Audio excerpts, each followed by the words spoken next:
While most 8-year-olds are learning multiplication tables or trading Pokemon cards at recess, Ezekiel spends his days in silence, fixing broken radios, sketching circuits in a faded notebook, and riding the bus with his mother to the towering tech company where she cleans offices after hours. No one knows Ezekiel exists. No one sees him. No one. But one day, when a cyber attack brings the entire company to its knees, it's Ezekiel, not the engineers, not the executives, who understands what's happening. And when he quietly asks to try something, the extraordinary begins. How can a child the world forgot become the one to save it? And what happens when a powerful CEO finally meets someone he can't ignore? Stay with us to discover how brilliance can bloom in silence and how being truly seen can change everything. But before we continue, tell me in the comments from which city in the world are you watching this video today? And if you believe stories like this deserve to be remembered, subscribe to our channel and help us share their stories. Ezekiel walked exactly 6 steps behind his mother, not because he was told to, but because he liked watching the way she moved through spaces that didn't belong to her. His mother never rushed, never looked up, never acted like she was trying to belong in the marble and glass corridors of Virion Technologies. She was invisible on purpose. Ezekiel had learned early that being invisible could be a kind of power, especially in places where you weren't supposed to be. He clutched his frayed backpack tightly, careful not to let the broken zipper snag on his oversized hoodie. Inside were his most prized possessions: his notebook, a broken digital watch, and a cracked USB drive that no longer worked but that he couldn't let go of. When they entered through the employee entrance, the security guard didn't even glance at Ezekiel. He never did. His mother muttered, "Floor 39," and they both knew what that meant. Same floor, same shift. Ezekiel didn't ask questions. He peeled off and sat on the soft bench in the lobby corner, just as he did every day, legs swinging slightly. Then he pulled out his notebook, flipped past pages filled with doodles of circuit paths and command lines, and started sketching again. It was his favorite part of the day, when he could pretend he belonged here too. By the time his mother disappeared, behind the service elevators, Ezekiel was already deep into designing a pretend motherboard he imagined could communicate wirelessly. His pencil scratched quickly, following the logic in his head. He barely noticed the steady rhythm of morning meetings, the click of tablet cases, the sharp heels on marble floors. What mattered was the idea forming on the page, a device that didn't need wires, one that understood broken signals. He'd seen something like it once on a YouTube channel he wasn't supposed to be on, and though he barely remembered the video, the concept had clung to him. He began drawing not just the board, but its imagined code. Symbols only he understood, letters and numbers arranged like a secret alphabet. It was when he was mid-sentence in his imagined function name that the first flicker happened. The overhead lights dimmed. He paused, blinking. Then the screens in the room blinked to black all at once, like eyes closing. Ezekiel sat very still. Around him, murmurs turned to voices, voices to rising tension. Phones came out. People tapped, some shouted. Then someone cursed. He heard one word: breach. The change in tone was immediate. A man near the reception desk slammed his tablet on the counter. "What do you mean we're locked out?" he barked into his earpiece. Another woman sprinted across the lobby, murmuring something about remote command failsafe. The building, so polished and perfect minutes ago, had been jolted into slow unraveling. Ezekiel didn't move. He knew not to. The moment you got noticed, people remembered to tell you to leave. So he watched, silent and wide-eyed, absorbing everything. Cluster of men near the elevators were already blaming each other. One mentioned a kernel override, another whispered malware vector. Ezekiel recognized that one, malware. He'd read about it, watched people simulate attacks on demo systems. He didn't fully understand the infrastructure, but the way they were reacting, their panic, the overlapping terminology, told him more than their words did. He wasn't guessing, he was reading them. when someone muttered, "This can't be happening today. Not today." Ezekiel looked up at the big screen above reception. It was still black. His eyes narrowed. What's today? A young man with spiky hair was pacing near the window, muttering into his phone. "He's going to kill us. This is the biggest client presentation of the year. We're dead." Ezekiel scribbled the words "client presentation" next to his diagram. He didn't know why, but it felt like a key. They were too panicked for this to be just a regular crash. Something had been targeted. He listened closer. The receptionist said someone had tried to reboot the local servers. No change. Another man said they tried pinging external DNS, still locked. Ezekiel tapped his pencil against his notebook. None of these people sounded like they actually knew where the failure started. They were all reacting, trying the usual doors and finding them locked. He didn't speak, but he turned to a fresh page and began jotting what he would have done.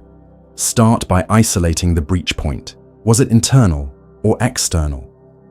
Use a diagnostic shell. Look for anomalies in traffic signatures. He wasn't sure if he could fix it, but he was sure of something else. They couldn't. Ezekiel had never seen so many important people in one place, all looking so utterly lost. They stood inside a glass-walled room near the central stairwell. A mix of expensive suits and wrinkled hoodies, some with phones glued to their ears, others staring blankly at screens filled with blinking red warnings. One screen flashed something that looked like a global map, but the only color on it was crimson, spreading like ink through every node. Ezekiel inched closer, his worn sneakers silent against the tile, careful not to draw attention. He hugged his notebook to his chest, his eyes darting between the faces of the men and women who were supposed to know everything. A heavy-set man near the front banged his fist on the table. "This can't be internal. We triple firewalled this. Entry point after Zurich." A woman next to him replied, "Then it's a ghost protocol. It's mimicking normal user behavior, too clean to be brute force." Ezekiel didn't know every term they used, but he understood what was missing. They weren't asking the right questions. Not even close. Someone attempted a manual override, fingers flying across a keyboard, only to be met with rejection codes. "Blocked again," he muttered. "Level 4 encryption loop. Who builds this stuff?" Another voice snapped back. "Someone who really wants us offline." One man, clearly used to being the loudest in the room, turned toward the door. "Can we reach David? We need top-level override clearance." A nervous assistant stammered, "He's in a boardroom upstairs. On the call, or at least he was." For a moment, Ezekiel forgot to stay invisible. He took a half step forward, and as if his thoughts escaped his mouth before he could stop them, said quietly, "Have you checked the socket overflow loop?" The words landed like a pebble in water. There was a pause. Heads turned. One man snorted. "What did she say?" Another rolled his eyes. "Jesus, who let someone's kid in here?" But one woman blinked slowly. She didn't laugh. She didn't dismiss. She just looked at Ezekiel, thoughtful and still. Ezekiel felt heat rise to his cheeks and instantly regretted speaking. He'd broken his rule. Don't get seen. Don't get heard. He took a step back, ready to vanish like smoke. But before he could disappear, he noticed someone watching him, not with annoyance, but with quiet curiosity. He was younger than the others, probably just a few years older than a high school senior, standing behind the main cluster. He wasn't shouting, wasn't typing. He was watching. Jordan. That was the name on his badge. Jordan wasn't like the others. His eyes didn't judge. They tried to understand. The older man who had laughed now paced in a slow circle. "We're throwing darts in the dark. None of the backdoor patches are working. We don't even know what we're up against." All of it should have scared Ezekiel, but strangely it didn't. What scared him more was how far off their guesses were, how lost they were inside a system that was clearly showing signs of structural tampering. They were looking for brute force entry points, but this was different. This wasn't loud. This was elegant. Something had nested inside their protocols, something that knew how to avoid detection, something written by someone who understood the system better than they did. Ezekiel knew that kind of logic. He felt it. They let him in because they had nothing left. It wasn't a real decision, not one made with logic or trust. It was a moment born out of exhaustion, of failure compounded on failure. The IT lead, a tall man with thinning hair and a sarcastic edge, muttered, "Sure, why not? Maybe the janitor's kid can do what our whole division couldn't." A few chuckles rippled through the glass room, nervous, bitter laughs that didn't reach their eyes. No one moved to stop him. No one really believed he'd do anything more than sit at the terminal and stare blankly at the mess on the screen. But Jordan, the quiet intern with the watchful eyes, stepped forward and gently pulled out a chair. "Here," he said softly. "You'll need to stand on it. The table's too high." Ezekiel nodded once, clutched his notebook to his chest like armor, and stepped up with the small dignity of someone who'd learned not to flinch in front of laughter. No one offered guidance. No one explained the problem. He didn't ask. He looked at the terminal for a full 10 seconds before even touching the keyboard. His fingers hovered, not from hesitation, but from calibration, lining up his muscle memory with a layout he already knew by instinct. The screen was a tangle of command prompts, locked admin layers, and firewall refusals. There were diagnostic tools open on the side, most of them frozen mid-query. Ezekiel exhaled through his nose. He recognized enough of the shell interface to know someone had attempted at least 3 different backdoor recoveries. All had failed. That meant the breach wasn't brute force. It was personal, designed to slip inside without being noticed. His eyes flicked up, not to the code but to the wall behind the terminal. There was a shelf on it, a single photo frame slightly tilted. He adjusted his stance and squinted. A little girl grinning, no older than 5, sitting on someone's shoulders. The man's face was cropped, but his watch matched the one worn by the furious CEO who had stormed through the lobby an hour ago. The frame's base had a tiny engraving. "Amelia, 4 a.m. Welcome to the world." Ezekiel smiled faintly, just once. Then he typed, "For Amelia." The reaction was instant, but not dramatic. The screen didn't explode in light. There was no beeping or countdown, just a soft blink, a small prompt window opening where none had opened before. Jordan, peering over his shoulder, leaned in. "Did you just..." he started, then stopped. The sarcastic IT lead, who had been scrolling on his phone with detached disdain, glanced over and froze. "Wait, what was that?" Ezekiel didn't answer. He was already 2 layers in, navigating with a familiarity that made it look rehearsed. His fingers didn't fumble. He typed commands like someone who wasn't learning but recalling. One of the engineers leaned forward slowly. "That override key. We didn't even try a personal-based fallback." Another replied, "We don't have personal-based fallbacks in the admin system, do we?" No one had an answer. Ezekiel just kept going. He wasn't showing off. He didn't even seem aware of the room anymore. The way he worked was quiet, deliberate, like he was listening to a rhythm the rest of them couldn't hear. Ezekiel's fingers moved with the rhythm of instinct now, barely aware of the keyboard beneath them. He had gone 3 layers deeper into the system's architecture, and the corruption he saw wasn't random. It was almost elegant. This wasn't the reckless chaos of a typical breach. This was artful, methodical, deliberate. Whoever had written this wanted to be found, but only by someone who knew how to read between the lines. There were loops with decoy payloads, recursive traps pretending to be critical files, decision trees, designed to mimic system logic so precisely that even experienced engineers would walk into digital dead ends. But Ezekiel didn't take the expected routes. He moved sideways, diagonally through the structure, like navigating a maze he somehow already knew. One line of malformed syntax caught his eye. Not because it was wrong, but because it was familiar. His heart stuttered once, confused, then curious. And then it hit him. He had seen this before. The script fragment wasn't copied exactly, it had evolved, but the bones were unmistakable. Ezekiel remembered the night he first encountered something like it.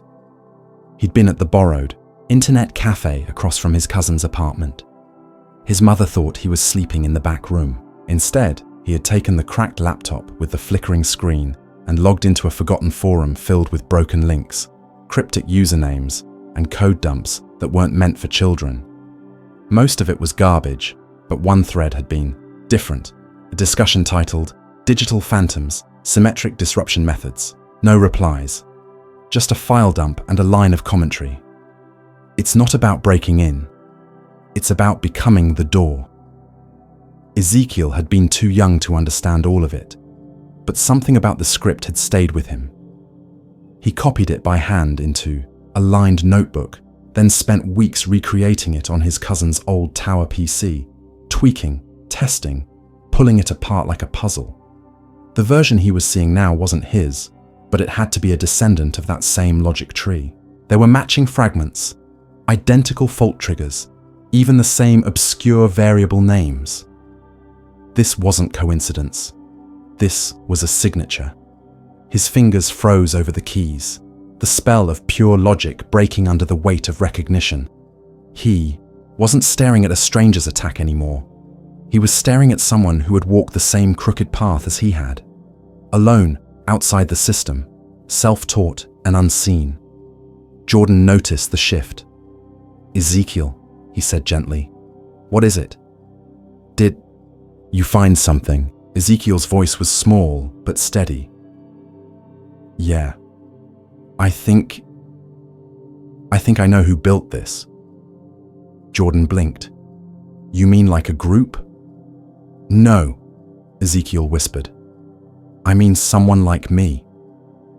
When the system's heartbeat flickered back to life, just a faint line of green across one of the big screens, everyone in the room gasped. Some murmured, others even exhaled curses of disbelief. But David Chen didn't move. He didn't clap, didn't smile. He stood at the back of the room, arms folded, watching the tiny boy at the terminal like he'd grown out of the circuitry itself. His name was Ezekiel, no last name, not yet. He only knew what his assistant had told him, the son of a cleaning woman, no records, no digital trail outside basic building logs. But now he sat in front of a machine no one else could fix, and with hands that barely stretched across the keyboard. He had answered something the entire infrastructure team had failed to crack. Not brute force, not luck. He had understood it. David walked back to his office like a man retracing old steps, his shoes too heavy, his hands clenched tighter than he realized. Once inside, he closed the door and opened the security archive feed. The footage was already bookmarked. Ezekiel at the terminal, the exact window of time from when he sat down until the moment the system came back online. He scrubbed the video, slowly watching in silence. Her eyes scanning, lips pressed tight, fingers moving not like a child playing pretend, but like a seasoned technician, confident, decisive, certain. He paused, zoomed in. The posture, the stillness, that was what struck him most. Not what Ezekiel was doing, but how he held himself while doing it. There was a memory David hadn't touched in decades. A dirt path outside the old orphanage in Abilene. A girl, maybe 8 or 9, sitting on a step with a busted radio in her lap, twisting wires with fingers blackened by grease. She never spoke, but she always waited there every day after classes. Every day he came back from errands. She had no family, no chance. She once told him quietly that if she could fix the radio, maybe she could hear voices from a better place. One afternoon, the radio sparked in her hands. She didn't even flinch, just laughed. Then one day, she was gone. No note, no explanation. He never asked what happened. He didn't want to know. Watching Ezekiel now, something inside him cracked open. The set of the shoulders, the way he didn't flinch under pressure. It wasn't just talent, it was familiarity. David scrubbed through the footage again, slower this time, watching Ezekiel's movements like code he needed to understand. He paused at one frame, the boy's hand resting lightly on the side of the terminal. fingers curled like he was listening through the metal. Was Ezekiel going to disappear too, once this moment passed?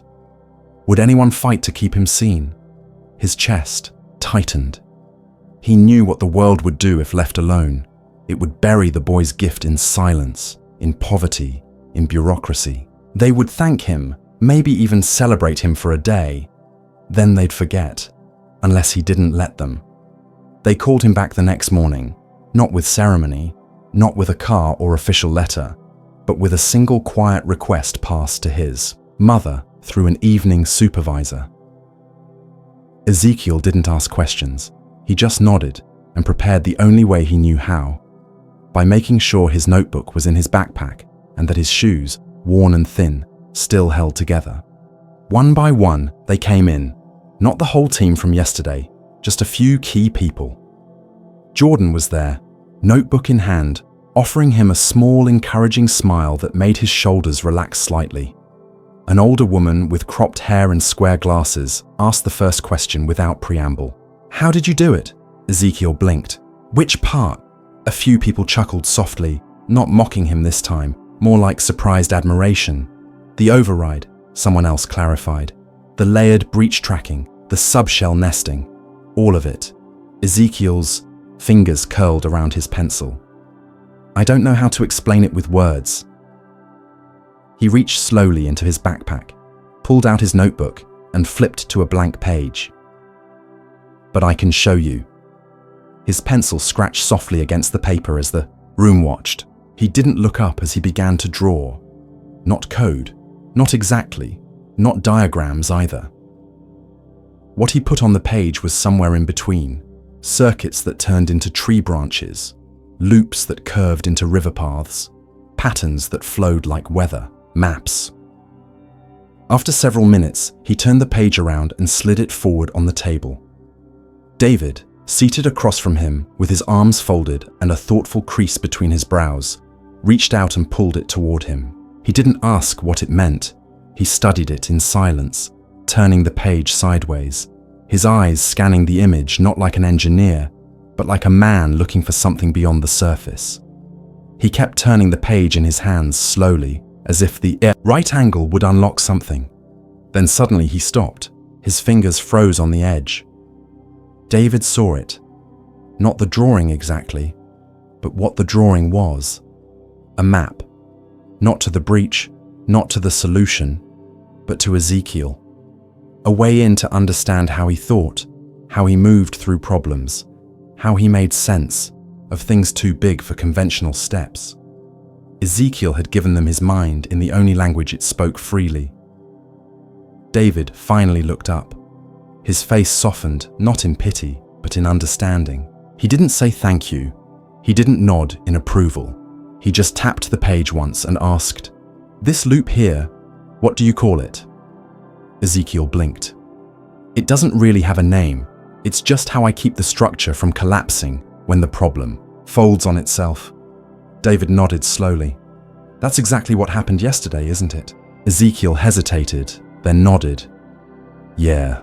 David slid the paper back toward him. "Keep this. Don't change it." Months passed, not with spectacle or ceremony, but with quiet momentum, the kind that builds something lasting. Ezekiel became a fixture at Virion, not as a novelty or token, but as a presence. Every morning he rode the bus with his mother, still sitting side by side in the front row, still sharing silence more than words. At Virion, he had his own corner of the lab, and though it wasn't a private office, no one touched his space. Above, the monitor, an enormous screen that made him look even smaller than he was. Someone had written Ezekiel's brain in permanent marker. No one admitted who, but he didn't erase it. He liked it there. Engineers brought him snacks. Interns asked for his opinion. Department heads paused outside his station just to see what he was up to. But he didn't perform. He just did what he always had. He worked. And late one evening, after everyone else had gone home and the lab lights dimmed to their nighttime setting, he stood in David's office with his notebook tucked under his arm. David wasn't there. He'd left earlier for a late dinner with investors. Ezekiel didn't wait. He placed a note on the desk, just a torn scrap of lined paper, folded twice. On it, in small, careful writing, were 7 words. "Thank you for seeing me, really seeing me." David found the note hours later. The office was still, the city lit beneath him. He sat down slowly, unfolding the paper, reading the words once, then again. His hands stilled, his eyes burned. No one was there to witness it, and he was glad, because for the first time in as long as he could remember, he didn't feel like the system he'd built defined him.